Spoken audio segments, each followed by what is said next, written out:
The storm hit without warning.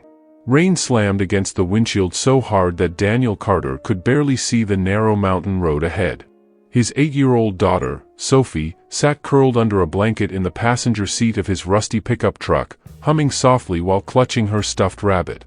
"Dad," she whispered nervously, "what if the bridge floods again?" Daniel tightened his grip on the steering wheel. "Then we turn around. But we're almost home." A flash of lightning split the sky. That's when he saw the black luxury SUV half submerged in a ditch near the woods. Its hazard lights blinked weakly through the rain. Daniel cursed under his breath and pulled over. "Stay inside," he told Sophie. He stepped into the freezing rain and ran toward the SUV. The driver's side door suddenly swung open, and a woman stumbled out wearing an expensive cream coat soaked through with mud and rainwater. She looked terrified. And furious. "My phone's dead," she snapped breathlessly. "The GPS sent me down this road, Ann." She froze when she looked at him. Daniel noticed the diamond earrings. The designer heels sinking into the mud. The polished elegance that screamed money. She clearly noticed his old flannel shirt and beat-up truck too. "You shouldn't be out here," he said calmly. "Road floods fast during storms." The woman wrapped her arms around herself, shivering violently. "My son's in the car." Daniel immediately moved to the back seat and found a little boy asleep beneath a coat. Something in Daniel's chest tightened. Single parent. Just like him. Another thunderclap shook the valley. "The nearest motel is 40 miles away," Daniel said. "Road's already blocked behind you." The woman hesitated. She looked like someone who had never trusted anybody in her life. Finally she asked quietly, "What are you suggesting?" Daniel glanced toward his small cabin hidden beyond the trees. "You and your son can stay the night." The woman stared at him suspiciously.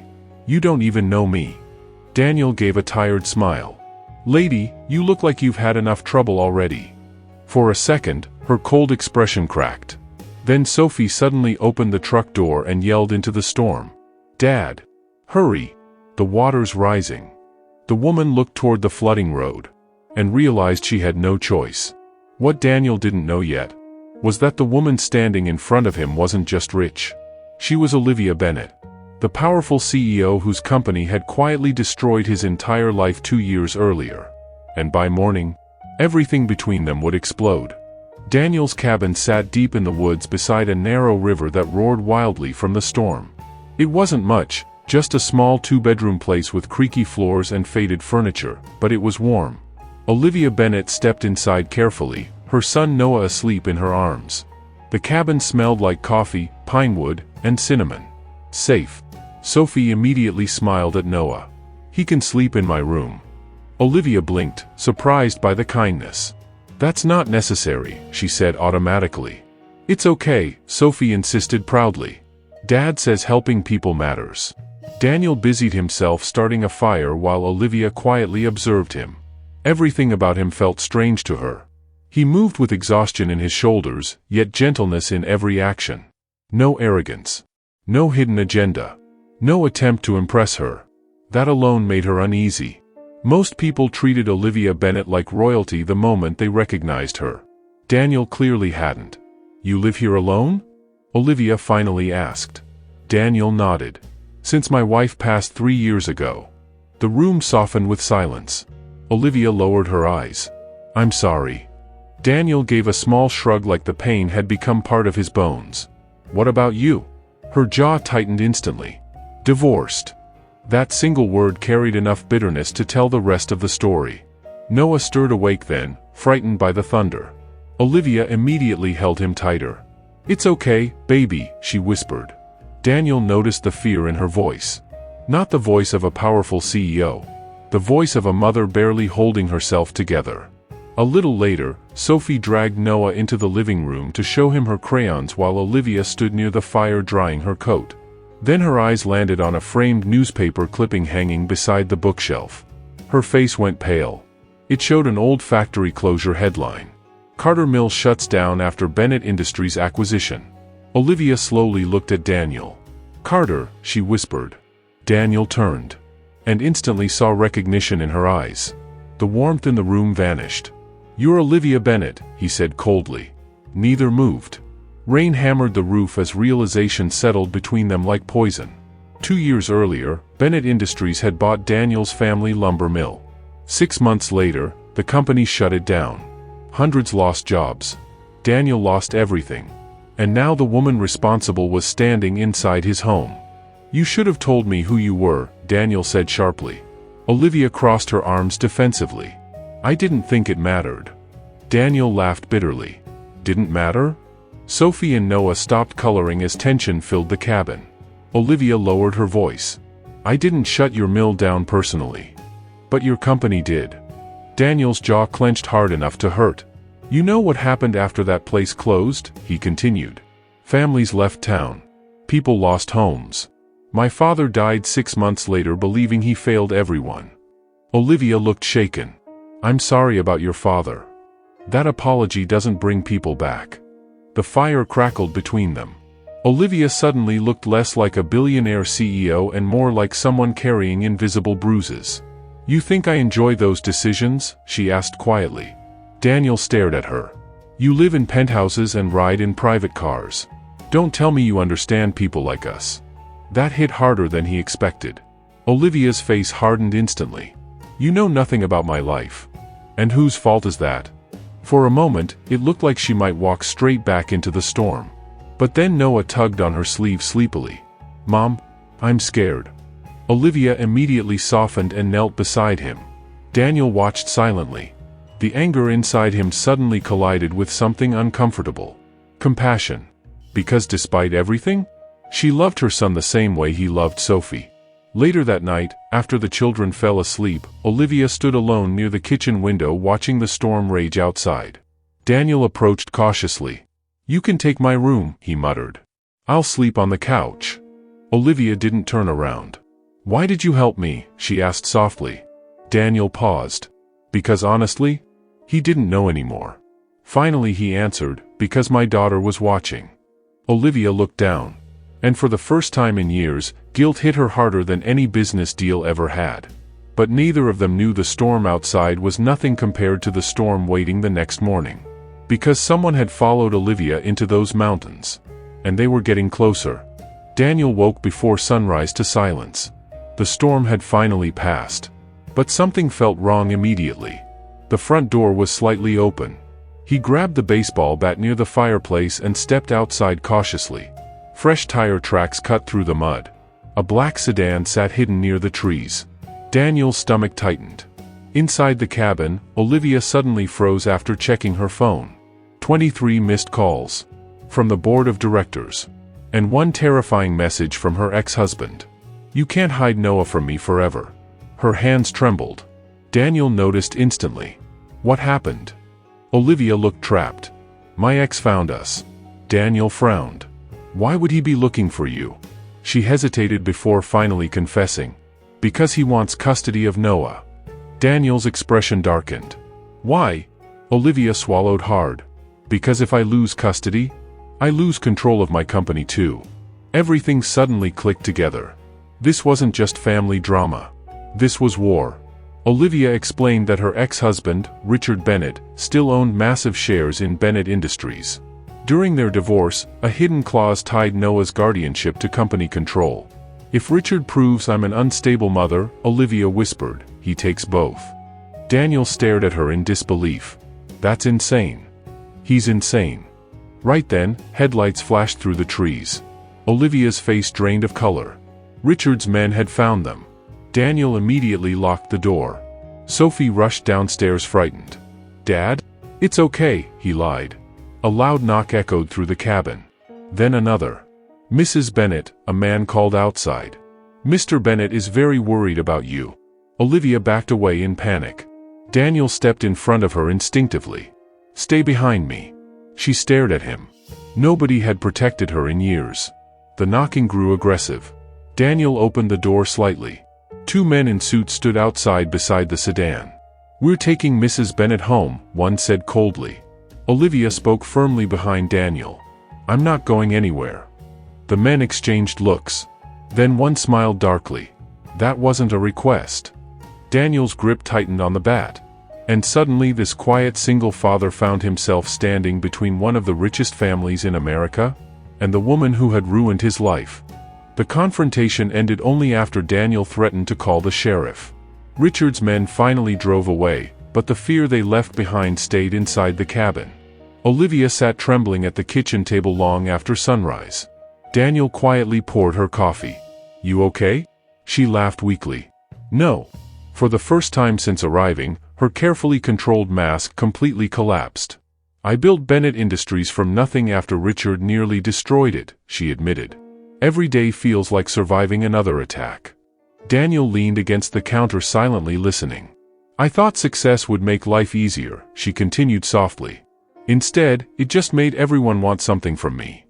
Daniel understood that feeling more than she expected. "After my wife died," he said quietly, "people stopped seeing me too. They just saw a struggling widower." Their eyes met, and suddenly the distance between millionaire CEO and small-town father felt smaller. Meanwhile, Sophie and Noah played outside by the riverbank laughing like they'd known each other forever. Olivia watched them through the window. "They look happy." Daniel smiled faintly. "Kids don't care about money." That sentence hit Olivia hard. Because Noah barely smiled anymore back in the city.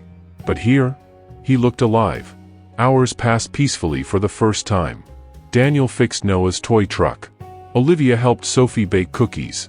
Laughter slowly filled the cabin. And against every logical instinct, Daniel started falling for her. Not the CEO. Not the billionaire. Just Olivia.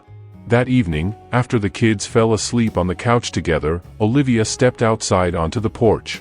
The sunset painted the mountains gold. Daniel joined her quietly.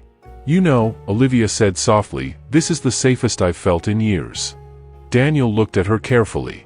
Then she surprised him completely. "I read about your wife," she whispered. "She died protecting Sophie in the car accident." Daniel froze. Pain flashed across his face instantly.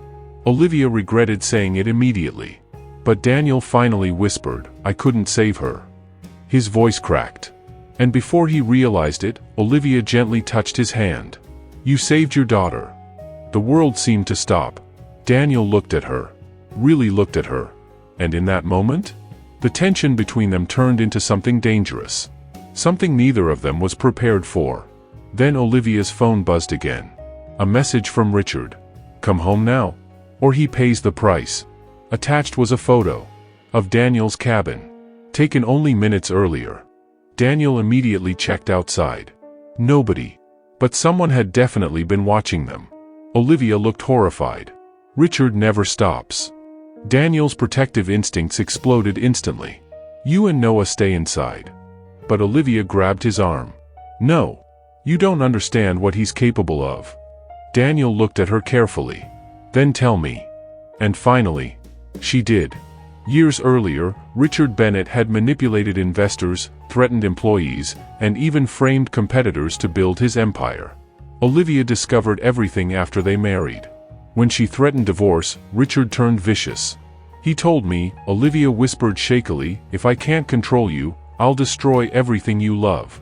Daniel's blood ran cold. "So why didn't you go to the police?" Olivia laughed bitterly. "Men like Richard own people." Silence filled the room. Then Daniel made a decision.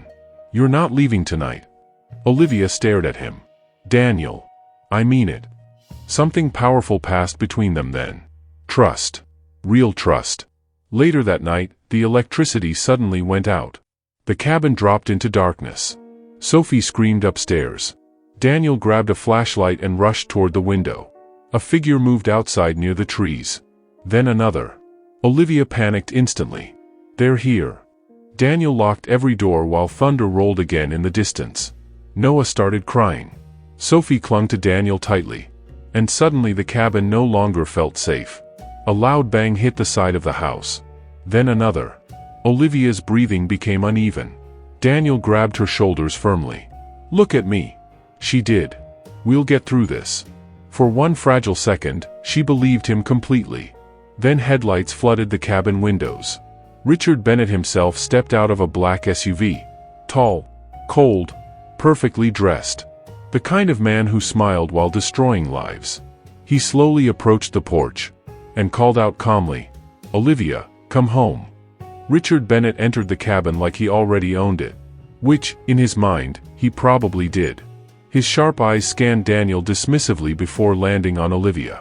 "You disappear for 24 hours and hide with a lumberjack?" Richard smirked. "That's disappointing." Daniel stepped forward instantly. "You need to leave." Richard ignored him completely. "Noah," Richard said sweetly, "come say hi to Dad." Noah hid behind Olivia instead. That tiny action changed Richard's expression immediately. Cold rage flickered across his face. Olivia stood tall despite her fear. "You're terrifying him." Richard laughed softly. "You've been poisoning him against me for years." Daniel could feel tension boiling toward violence. Then Richard turned toward him casually. "Do you know who this woman really is?" Daniel said nothing. Richard smiled cruelly. "She approved the closure of your family mill personally." The room froze. Olivia's face went white. Daniel slowly looked at her and realized she'd hidden the truth. "It wasn't that simple," Olivia whispered desperately. But Daniel's pain exploded instantly. "You lied to me. I was trying to save hundreds of other employees. You destroyed my town." Richard watched the emotional destruction with satisfaction. That was his weapon. Manipulation. Division. Olivia stepped toward Daniel tearfully. "Please listen to me." But Daniel backed away. Every vulnerable moment between them suddenly felt poisoned. Then Richard delivered the final blow. "She came here because the board is voting tomorrow," he said calmly. "If she loses everything." Olivia looked shattered. Because it was true. Richard extended his hand toward her. "Come home willingly, or lose Noah forever." Silence. Heavy. Crushing. Finally Olivia looked at Daniel with tears in her eyes. "I never meant to hurt you." Then she walked toward Richard. Noah cried immediately. "Mom!" Daniel watched helplessly as Richard wrapped an arm around Olivia possessively and led her toward the SUV. But before entering the car, Olivia turned back toward Daniel one last time and mouthed silently, "I'm sorry." Then she disappeared into the storm, leaving Daniel standing there with a broken heart and a truth he wasn't ready to face. He loved her. The next morning, Daniel couldn't stop thinking about Olivia's face before she left. Something felt wrong. Richard hadn't won. He'd trapped her. Then Sophie handed Daniel something she'd found under the couch. Olivia's phone. A notification flashed across the screen. "Board emergency vote, 10 a.m. Attached were confidential files. Daniel opened them, and his entire understanding of Olivia changed. 2 years earlier, the mill closure hadn't been her decision alone. Richard had secretly drained company funds through illegal accounts. Olivia shut down several branches, including Daniel's mill, to prevent total bankruptcy and save thousands of employees. She sacrificed his town to stop complete collapse. And she'd carried the guilt ever since. Daniel felt sick. Meanwhile, at Bennett Industries headquarters, Olivia sat silently in the boardroom while Richard prepared to take control publicly. "You've lost," he whispered beside her. Olivia looked exhausted. Broken. Then suddenly the boardroom doors burst open. Everyone turned. Daniel walked inside wearing his old flannel shirt and muddy boots. The wealthy executive stared at him like he didn't belong there. Maybe he didn't. But he walked straight toward Olivia anyway. Richard stood instantly furious. What is he doing here? Daniel ignored him completely. Instead he looked directly at Olivia. "You should have told me the truth." Tears filled her eyes instantly. "I know." Daniel took a breath. Then turned toward the board. Richard Bennett destroyed those towns. Not her. And for the next several minutes, Daniel exposed everything from the files Olivia accidentally left behind. Fraud. Threats. Illegal transfers. The room erupted into chaos. Richard lunged forward furiously. "You idiot." But federal agents suddenly entered behind him. "Richard Bennett, you are under arrest." Olivia stared in shock as Richard was dragged away screaming. The nightmare was finally over. And in the silence afterward, she looked at Daniel. "Why did you come?" Daniel stepped closer slowly. "Because I finally realized something." Olivia whispered, "What?" "You've been saving everybody else for so long." He gently took her hand. "But nobody's been saving you." And Olivia Bennet finally broke down crying in front of everyone. 6 months later, the old Carter mill reopened. But this time, it wasn't owned by a corporation. It belonged to the town. Olivia funded the reconstruction personally. Daniel managed operations. And for the first time in years, families returned home. Children played in the streets again. Jobs came back. Life came back. One autumn evening, Daniel stood outside the rebuilt mill watching the sunset while Sophie chased Noah across the field laughing. Olivia walked toward him wearing a simple sweater instead of designer business suits. She looked happier, lighter, human again. "You know," Daniel teased softly, "you still scare half the town." Olivia laughed. "Good." Then her smile faded slightly. "I spent years believing power meant never needing anyone." Daniel stepped closer. "And now?" Olivia looked at Sophie and Noah. "Now I think love might be the strongest thing people have." Daniel's chest tightened. Because he loved her completely now. Not despite her scars. Because of them. Then Sophie suddenly shouted, "Dad! Noah says you're too scared to ask her." Daniel groaned while Olivia burst into laughter. "What exactly am I scared to ask?" Sophie grinned proudly. "If Olivia's staying forever." Silence fell softly. Daniel looked at Olivia nervously. For the first time in his life? The fearless CEO looked nervous too. Finally Daniel reached into his pocket and pulled out a small ring. Not expensive. Not perfect. But real. "Olivia Bennet," he said quietly, "you crashed into my life during a storm. Tears filled her eyes instantly. And somehow, you became home." Olivia covered her mouth crying. Then nodded. "Yes." Sophie and Noah screamed excitedly while the sunset burned gold across the valley. And as Daniel kissed Olivia beneath the autumn sky, he realized something unbelievable. The woman who once destroyed his life had become the reason it finally healed.